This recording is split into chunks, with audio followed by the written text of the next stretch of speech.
सुप्रभात. सध्या आपण अध्यात्मातील प्रश्नोत्तरी पाहत आहोत. त्यामध्ये महेंद्र सावंत यांनी एक प्रश्न विचारलेला आहे जो अतिशय जटिल आहे, ज्याचं उत्तर देण्यासाठी खर तर हा वक्ता पात्र नाही. तरीही ईश्वर चिंतन आणि थोडंफार वाचन याच्या आधारे जे सांगता येईल ते सांगण्याचा प्रयत्न करीत आहे. अत्यंत लक्षपूर्वक ऐका. प्रश्न मोठा आहे आणि फार विस्तारित पद्धतीने उत्तर देण्याची गरज आहे. आता सुरू करत आहे. प्रश्न असा आहे, योगाग्नी, ज्ञानाग्नी, ब्रह्माग्नी हे सर्व अग्नी सहस्रदली कसे प्रदीप्त होतात? श्री महेंद्र सावंत यांचा प्रश्न आहे.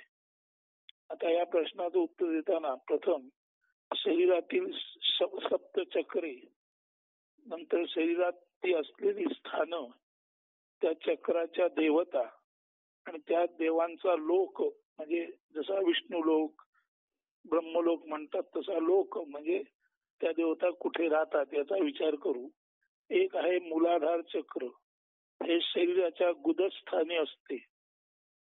याचा लोक आहे देवलोक आणि देवता आहे श्री गणेश. दोन आहे स्वाधिष्ठान चक्र, याचं स्थान आहे पेडूस्थान. याचा लोक आहे ब्रह्मलोक आणि देव आहे श्री ब्रह्मदेव. पेडूस्थान म्हणजे बेंबी व लिंग यांचे मधील भागाला पेडूस्थान म्हणतात. तिसरं आहे पहिलं मूलाधार चक्र, दुसरं स्वाधिष्ठान चक्र, तिसरं मणिपूर चक्र. याचं ठिकाण आहे नाभिस्थान म्हणजे बेंबी. याचा लोक आहे वैकुंठ आणि देवता आहे श्री विष्णू.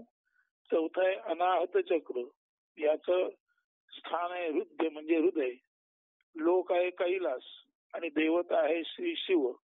पाचवा आहे विशुद्ध, याचं स्थान आहे कंठ. लोक आहे सत्यलोक आणि देवता आहे श्री देवी सरस्वती. सहावं आहे अग्निचक्र, याचं स्थान आहे भ्रुकुटी मध्य. बहुधा यालाच आज्ञाचक्र म्हणत असावेत. झाल्यानंतर त्याचा लोक आहे स्वर्ग आणि देवता आहे श्री महाविष्णू. आणि सातवा आहे सहस्र कमलदल चक्र, याचं स्थान आहे मस्तक. याचा लोक आहे निराधार लोक, म्हणजे हा जो लोक आहे तिथे काही आधार नाही, म्हणजे मोस्ट पॉसिबली निराधार लोक म्हणजे अवकाश, मुक्त आकाश असा त्याचा अर्थ असेल. आणि याची देवता आहे परमात्मा देवता, म्हणजे आत्मा ही त्याची देवता आहे. आता त्यांनी अग्नी म्हटलेले आहेत, तर अग्नी जवळजवळ 5-5-5-5 याप्रमाणे 30 अग्नी आहेत. ऐका. एक आहे योगाग्नी. अग्नी याचा अर्थ तेज असा घ्यावा, चैतन्य असा घ्यावा. एक आहे योगाग्नी, योगामध्ये निर्माण होणारा किंवा योगी जो असतो त्याच्यामध्ये असणारं तेज. दुसरं आहे ब्रह्माग्नी, ब्रह्माचं तेज. तिसरं आहे मुळाग्नी, म्हणजे अगदी निर्गुण निराकार असताना जी डॉर्मंट एनर्जी असते ती. चौथं आहे वज्राग्नी, म्हणजे एखादं वज्र किंवा हत्यार याचा जर आघात केला तर निर्माण होणारा अग्नी. आणि पाचवा आहे जठराग्नी, म्हणजे आपल्या पोटामध्ये जठरामध्ये जी भूक निर्माण होते त्याला जठराग्नी म्हणतात. आता अनल याचाही अर्थ अग्नी असा आहे. एक ध्यानात घ्या, अनल म्हणजे अग्नी आणि अनिल म्हणजे वायू, तेव्हा अनल म्हणजे अग्नी. तर आता जसे योगाग्नी, ब्रह्माग्नी, मूळाग्नी, वज्राग्नी, जठराग्नी झाले, तसे प्रलयानल म्हणजे प्रलय काळी निर्माण होणार तेज. विद्युतनल म्हणजे विजेतून निर्माण होणार तेज. वडवानल म्हणजे ज्या वादळातून किंवा असे झाडं माड प्रचंड हलतात आणि जो अग्नी निर्माण होतो तो. चार आहे शिवनेत्रानल, म्हणजे शिवाने तिसरा डोळा उघडल्यानंतर निर्माण होणारा अग्नी. आणि पाचवा आहे द्वादशादित्यानल, म्हणजे 12 सूर्य जे आहेत त्यांचं तेज, म्हणजे तो द्वादशादित्यानल. पुढचा आहे वडवाग्नी. 2 आहे मंदाग्नी. 3 आहे जठराग्नी. आता हा जठराग्नी पहिल्यांदा एका ठिकाणी आलाय. आता इथे सुद्धा वडवाग्नी, मंदाग्नी, जठराग्नी, शोकाग्नी आणि कामाग्नी. आता वडवाग्नी म्हणजे ज्याला आपण म्हणतो भडका उडणे, अचानक भडका उडणे याचा अर्थ वडवाग्नी. मंदाग्नी म्हणजे आपली जी मंद भूक असते, भूक हा सुद्धा अग्नी आहे. मंद भूक म्हणजे मंदाग्नी. जठराग्नी अन्न पचवताना जठरामध्ये जे तेज असतं ते जठराग्नी. शोकाग्नी शोकामध्ये अत्यंत बुडून गेल्यानंतर शोक संतप्तता निर्माण होते, त्याला शोकाग्नी म्हणतात. आणि कामाग्नी, स्त्री पुरुषांना एकमेकाबद्दल जेव्हा आकर्षण वाटतं तेव्हा त्या आकर्षणाद्वारे ती एकमेकाकडे खेचली जातात, त्याला कामाग्नी म्हणतात. आता वेदांमध्ये किंवा यज्ञाच्या विधीमध्ये जे अग्नी असतात त्याच्यामध्ये दक्षिणाग्नी, गार्हपत्य अग्नी, आहवनीय अग्नी, सभ्य अग्नी, अवस्थ अग्नी आणि 5 श्रौत अग्नी. श्रुत म्हणजे वेद. श्रौताग्नी वेदांतर्गत जे अग्नी येतात ते सर्वसाधारणपणे यज्ञाच्या वेळेला हे अग्नी दक्षिणाग्नी, गार्हपत्य, आहवनीय, सभ्य, अवस्था आणि श्रोताग्नी असे यज्ञाच्या द्वारे किंवा त्या संदर्भात अग्नी आहेत. दुसरे, या 5 अग्नींद्वारे मानवाचा जन्म होतो. 1 स्वर्ग, 2 मेघ, 3 पृथ्वी, 4 पुरुष आणि स्त्री. स्वर्ग, मेघ, पृथ्वी, पुरुष आणि स्त्री यांच्यामध्ये जे तेज आहे त्यांनाही अग्नी म्हटलेलं आहे. आणि शेवटचं प्रलय अग्नी म्हणजे संहाराच्या वेळेला निर्माण होणार तेज. हवीर अग्नी म्हणजे काष्ठ आणि पाषाण म्हणजे काठीवर काठी घासली आणि दगडावर दगड घासला की जो निर्माण होतो अग्नी त्याला हवीर अग्नी म्हणतात. तर दगडावर दगड घासून निर्माण होणारा जो हवीर अग्नी आहे तो यज्ञामध्ये अग्नी निर्माण करताना पाषाण अग्नी दगडावर दगड घासून अग्नी निर्माण होतो तो हवीर अग्नी यज्ञामध्ये वापरतात यज्ञ प्रदीप्त करण्यासाठी. दुसरा आहे तपाग्नी. आता हा जो तपाग्नी आहे म्हणजे मनुष्याला जो ज्वर असतो, ताप असतो त्याला तपाग्नी म्हटलेला आहे. पुढे म्हटलेलं आहे हटीरा अग्नी म्हणजे पक्ष्यांच्या पोटामध्ये जो अग्नी असतो त्याला हटीरा अग्नी म्हणतात. आणि शेवट म्हटलेला विषाग्नी म्हणजे वल्लींमध्ये म्हणजे भूमीवरती ज्या वेली असतात त्यांच्यामध्ये जो अग्नी असतो तो विषाग्नी म्हटलेला आहे. तर अशा तऱ्हेने अ आ इ उ ऊ म्हणजे अ आ इ ई उ ऊ म्हणजे या 6 जोड्या आणि 6 पंथात 30 अग्नी आहेत. ठीक आहे. तर हे 30 अग्नीमध्येच योगाग्नी, ज्ञानाग्नी, ब्रह्माग्नी अर्थात येतात. आता पुढे हे जे अग्नी आहेत ते प्रश्न असा आहे सहस्रदली म्हणजे ताळूच्या ठिकाणी कसे प्रदीप्त होतात. आता यासाठी आपल्याला पातंजल योग सूत्राकडे जावं लागेल. पातंजल योग सूत्रामध्ये 5 अध्याय किंवा प्रकरण आहेत. एक आहे समाधीपाद, 2 आहे साधन पाद, 3 आहे विभूती पाद आणि 4 आहे कैवल्य पाद. समाधी, साधन, विभूती आणि कैवल्य अशी 4 प्रकरणे पातंजल योग सूत्रात आहेत. त्यातील सावंत यांना पडलेल्या प्रश्नाचं उत्तर प्रामुख्याने विभूतीपाद म्हणजे 3ऱ्या प्रकरणामध्ये आहे. तर ते जे विभूतीपाद आहे त्याच्यामध्ये आपण काय पाहायचंय ते बघा. धारणा, ध्यान, समाधी या अंतरंग साधनांचा व त्यांच्या संयमांचा म्हणजे तिन्हीच्या एकत्रीकरणाचा विचार केला आहे.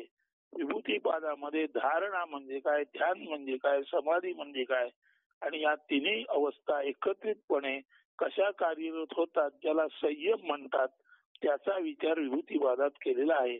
धारणा, ध्यान, समाधी या 3 बाबी किंवा अवस्था एकत्र प्रवृत्त होणे म्हणजे टू ऍक्टिव्हेट इन वननेस. धारणा, ध्यान, समाधी या 3 अवस्था एकत्वाने ऍक्टिव्हेट झाल्या किंवा क्रियाशील झाल्या की त्याला संयम असे म्हणतात. मात्र हा जो संयम, ध्यान, धारणा, समाधी एकत्रितपणे ऍक्टिव्हेट होणं याला संयम म्हणतात. हा जो संयम इथे अर्थ दिलेला आहे तो योगाच्या टर्मिनॉलॉजीचा म्हणजे योगाच्या परिभाषेतील संयम याचा अर्थ ध्यान, धारणा, समाधी एकत्वाने कार्यरत होणे असा आहे. अन्यत्र व्यवहारात ज्याला आपण संयम म्हणतो, जसे पण म्हणतो इंद्रिय संयम, मन संयम, तेव्हा व्यवहारात संयम याचा अर्थ ताबा ठेवणे आहे आणि योग सूत्राच्या भाषेत संयम याचा अर्थ ध्यान, धारणा, समाधी ही एक रूपाने कार्यरत होणे असा आहे. आता पुढे धारणा म्हणजे काय, ध्यान म्हणजे काय, समाधी म्हणजे काय समजून घेणं आवश्यक आहे. विभूतीपादात सूत्र क्रमांक 1 आहे देश बंधस चित्तस्य धारणा म्हणजे चित्ताला शरीराच्या कोणत्या तरी एका ठिकाणी. आता देशबंध, देश म्हणजे शरीर आणि बंध म्हणजे शरीरातील ठिकाण म्हणजे चित्ताला शरीराच्या कोणत्या तरी एका ठिकाणी म्हणजे देशबंधामध्ये बांधून ठेवणे स्थिर ठेवणे असा धारणा शब्दाचा अर्थ आहे. आता धारणा पाहिलं सूत्र क्रमांक 2 तत्र प्रत्ययैकतानता ध्यानम. आता धारणा क्षेत्राशी म्हणजे शरीरातील एका विशिष्ट ठिकाणी चित्त स्थिर केल्यावर जो अनुभव येतो तो सातत्याने टिकवणे म्हणजे ध्यान. धारणा झालं, ध्यान झालं. आता समाधी तदेव अर्थ मात्र निर्भासम स्वरूप शून्यमिव समाधी. धारणेशी किंवा धारणा क्षेत्राशी चित्त स्थिर झाल्यानंतर त्याच सातत्याने तिथेच राहणे आणि तिथे येणारा अनुभव वरच्यावर घेणे आणि तो टिकवून ठेवणे या गोष्टीला ध्यान असे म्हणतात.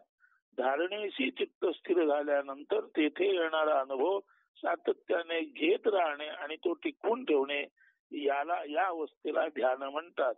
म्हणून धारणेशी चित्त स्थिर झाल्यानंतर लागणारे ध्यान म्हणजे येणारा अनुभव सातत्याने टिकवताना चित्त आपले रूप जणू काही गमावून बसते आणि ध्येय वस्तूशी धारणा ध्यानाद्वारे एकरूप होते. म्हणजे धारणेशी चित्त स्थिर झाल्यानंतर ते ध्यान लागतं. ते ध्यान आणि धारणा ही इतकी एकरूप होतात की त्याचा जो ध्याता म्हणजे चित्त ते नाहीसं होतं.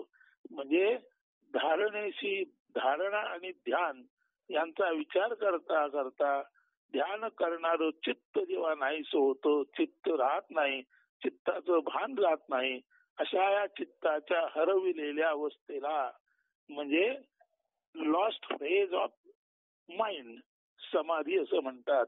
म्हणजे शरीराच्या एखाद्या भागाशी एकाग्रता साधणं त्या भागाला धारणा म्हणतात. तिथे एकाग्रता साधल्यानंतर तिथे येणारा अनुभव वरचे वर घेत राहणं आणि तो टिकवणं याला ध्यान म्हणतात. आणि धारणा आणि ध्यान जेव्हा एकत्रित आणि धारणा आणि ध्यान जेव्हा चालू असतो तेव्हा धारणा आणि ध्यान करणारे जे चित्त म्हणजे ध्येय त्या चित्ताचा लोप होतो. म्हणून ध्यान धारणा करता करता जेव्हा चित्ताचा म्हणजे ध्येयाचा लोप होतो तेव्हा ध्यान धारणा आणि चित्ताऐवजी लोप झालेलं चित्त म्हणजे समाधी अवस्था येते. थोडक्यात म्हणजे ध्यान धारणा आणि ध्याता याच्यामधील ध्याता नष्ट होऊन जेव्हा फक्त ध्यान धारणाच राहते तेव्हा जी स्थिती असते चित्ताची त्याला समाधी म्हणतात. तर ध्यान धारणा समाधी हे आपण पाहिलं. आता पुढे ध्यान धारणा समाधी पाहिलं. आता सूत्रचार त्रयमे एकत्र संयम म्हणजे धारणा ध्यान समाधी या तीन गोष्टी किंवा अवस्था एकत्र प्रवृत्त होणे म्हणजे acting as a one unit म्हणजे संयम. म्हणजे याचा अर्थ असा आहे धारणा ध्यान आणि समाधी या तीन गोष्टी जेव्हा एकत्रपणे acting as a one unit कार्यरत असतात तेव्हा त्याला संयम म्हणतात. म्हणजे ध्यान धारणा समाधीमध्ये संयम निर्माण होतो आणि त्यावेळेला अर्थात चित्ताचा लोप झालेला असतो. आता या धारणा ध्यान समाधी म्हणजे संयम मार्गे जी काही गंमत मजा आनंद आणि विविध अंतरंग क्षमता म्हणजे माणसाच्या अंतरंगात सुप्तपणे वसत असलेल्या शक्ती म्हणजेच ज्याला आपण नेहमी म्हणतो आपल्या असणेपणात लपलेल्या ज्या क्षमता जागृत होतात त्यांनाच एकंदरीने योगानुशासन असे म्हणतात. समाधीपाद हा पहिला पाद आहे, हा पहिला अध्याय आहे. त्या समाधीपादाची सुरुवातच अथ योगानुशासनम म्हणजे धारणा ध्यान समाधी जेव्हा संयम मार्गे काही गंमत मजा आनंद आणि विविध अंतरंग क्षमता ज्या माणसाच्या शरीरात लपलेल्या असतात त्या जागृत करतात आणि त्याचा जेव्हा माणूस अनुभव घेतो त्या अनुभवाला योगाचे अनुशासन असे म्हणतात. म्हणजे योगाचे शास्त्र असे त्याला म्हणतात. म्हणून योगानुशासनम अथ योगानुशासनम असं समाधीपाद म्हणजे पहिल्याच अध्यायाच्या पहिल्या श्लोकात म्हटलेलं आहे. आता पुन्हा प्रश्नाच्या उत्तराकडे येताना या संयमातून काय होतं हे पाहताना 2-3 उदाहरणं आपण घेऊ. विभूतीपादामध्ये 32वं सूत्र आहे मूर्ध ज्योतिषी सिद्ध दर्शनम. मूर्धा म्हणजे डोक्यावरच्या बाजूचा भाग किंवा ताळू याला ब्रह्मरंध्र म्हणतात. सानाव सहस्र कमलदल किंवा सहस्रार चक्रात संयम म्हणजे धारणा ध्यान समाधी या जर एकत्रितपणे कार्यान्वित झाल्या म्हणजेच सहस्रार चक्रामध्ये धारणा ध्यान समाधी एकत्रितपणे कार्यरत होणे याचा अर्थ संयम साधला गेला तर तेथेच शिवशक्तीच्या, शिव म्हणजे आत्मा व शक्ती म्हणजे कुंडलिनी यांच्या संयोगाने तेजोवलय प्रकट होते. तेथे संयम साधल्यास तेथे ज्योतिर्मय रूपाने अनेकानेक सिद्ध पुरुषांचे दर्शन घेता येते. या ब्रह्मरंध्रातूनच तेजोमय चैतन्य रूपी आत्मा शरीरात प्रवेश करतो व तेथूनच योग्यांचा तेजस्वी आत्मा शरीराबाहेर पडतो. तेथेच म्हणजे या सहस्रदल चक्रात सर्व अग्नींचा तेजाचा प्रदीप्त साक्षात्कार संभवू शकेल. मात्र याची प्रत्यक्ष अनुभूती असलेला योगी आपणाला भेटेलच असे नाही, न भेटण्याचीच संभावना अधिक आहे. मात्र ज्यांना प्रयत्न करावा असा वाटतो त्याने अंतःकरणात भगवंतावर दृढ विश्वास ठेवून श्रद्धापूर्वक प्रयत्न करण्यास हरकत नाही. हा दृढ विश्वास पूर्वक श्रद्धापूर्वक प्रयत्न करणे याला समाधी पादामध्ये 23व्या सूत्रात ईश्वर प्रणिधानाद्वा, ईश्वर प्रणिधानाद्वा म्हणजे निरीच्छ व निर्मळ बुद्धीने ईश्वर स्मरण चिंतन मनन करणे व आपले सर्व क्रियाकलाप म्हणजे व्यवहार ईश्वरार्पण बुद्धीने करणे म्हणजे ईश्वर प्रणिधान असे म्हणतात. तर ईश्वर प्रणिधानाने जर आपण सहस्रार चक्रामध्ये संयम साधला तर तेथे आपणाला स्वाभाविकपणे शिवशक्ती म्हणजे शिव म्हणजे आत्मा आणि शक्ती म्हणजे कुंडलिनी यांच्या सहयोगातून निर्माण होणारे तेजोवलय दिसू शकेल.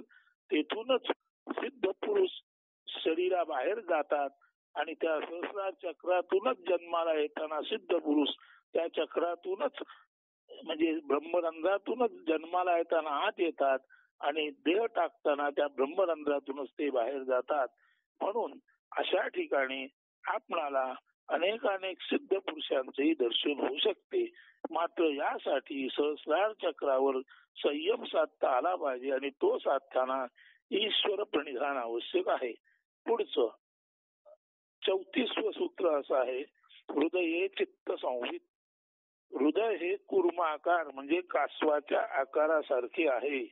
म्हणूनच देवळामध्ये नेहमी जे जाताना आपण कासव पाहतो ते कासव म्हणजे हृदयाचा आकार आहे आणि कासवाच्या आकारासारख्या हृदयामध्येच हृदये चित्त संवित. कुर्माकार म्हणजे कासवाच्या आकारासारखा असलेल्या हृदयावर संयम केला असता चित्ताचे ज्ञान होते.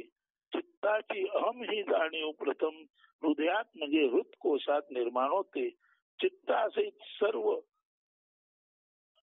विश्वाचा द्रष्टा जो पुरुष आत्मा त्याचे ज्ञान होण्यासाठी 35वं सूत्र असं आहे, सत्व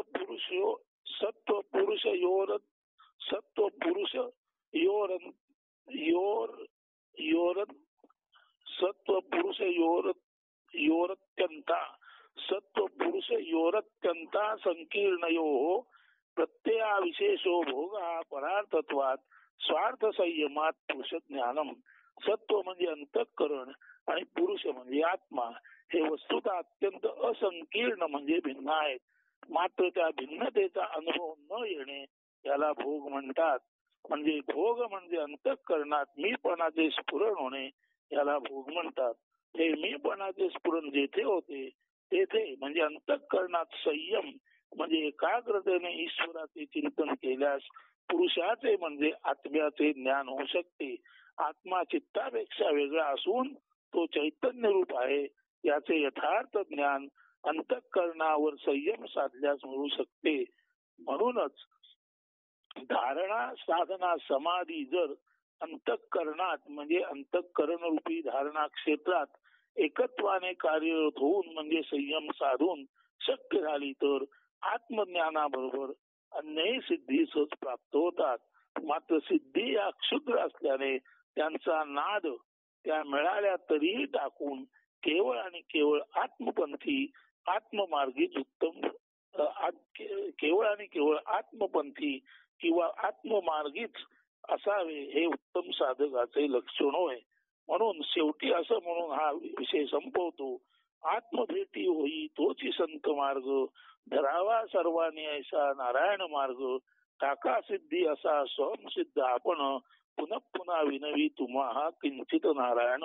किंचित नारायण म्हणजे हा लहानगा नारायण तुम्हाला सांगत आहे की आत्मभेटी होई, ज्याने आत्मभेटी होते तोच संत मार्ग आहे, तोच खरा खुरा सर्वांनी धरावा असा नारायण मार्ग म्हणजे आत्म्याचा मार्ग आहे. आणि त्या नारायण मार्गावर नारायण भेटला, आत्मा भेटला, तोपर्यंत थांबू नका आणि अधेमध्ये ज्या सिद्धी भेटतील त्यांच्याकडे दुर्लक्ष करा. म्हणून पुन्हा पुन्हा तुम्हाला किंचित नारायण सांगत आहे. म्हणून आत्मभेटी होई तोची संत मार्ग, धरावा सर्वांनी ऐसा नारायण मार्ग, टाका सिद्धी असा सोहम सिद्ध आपण, पुन्हा पुन्हा विनवी तुम्हा हा किंचित नारायण. तेव्हा हा लहानगा नारायण तुम्हाला सांगत आहे आणि महेंद्र सावंत तुम्हालाही पुन्हा पुन्हा सांगत आहे की ब्रह्मरंध्रामध्ये जे सहस्रादल चक्र आहे तिथे जर आपण संयम साधला तर निश्चितपणे तिथे आपणाला आत्मा आणि कुंडलिनी म्हणजे शिव पार्वतीचं दर्शन होईल. आणि हृदयामध्ये नाही, अंतःकरणामध्ये जर आपण संयम साधला तर सुरुवातीला मीपणाचे स्फुरण होईल. पण मीपणाचे स्फुरण होणे हा भोग आहे. जेव्हा मीपणाचे स्फुरण जाते म्हणून अंतःकरणात सतत संयम संयम संयम साधा. सुरुवातीला तिथे मीची जाणीव होईल.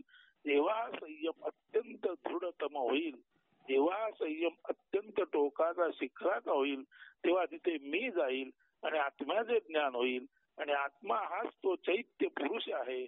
त्या चैत्य पुरुषाशी, त्या चेतनेशी जो एकरूप झाला त्याला निश्चितचपणे हे सर्व अग्नी जिथून प्रदीप्त होतात ते ठिकाण गावेल.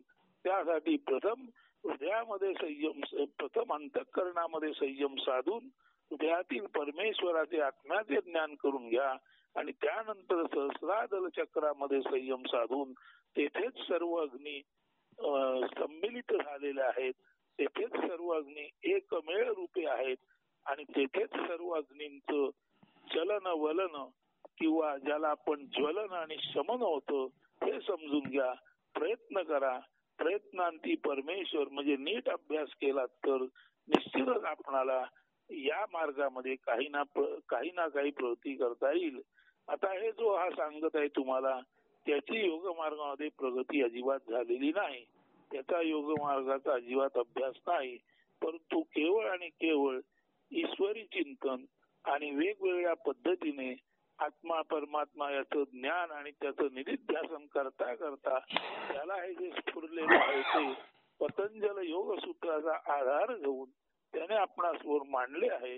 हे उचित अथवा अनुचित याची जाण परमेश्वराला असेल आणि तुम्ही स्वतः अनुभव घेतल्यानंतर तुम्हाला तो अनुभव तसा आला तर ते उचित समजा, अन्यथा ते अनुचित समजा. जे उचित आहे ते परमेश्वराचे आणि जे अनुचित आहे ते या किंचित लहानग्या नारायणाचे आहे ते विसरून जा अशी नम्र विनंती.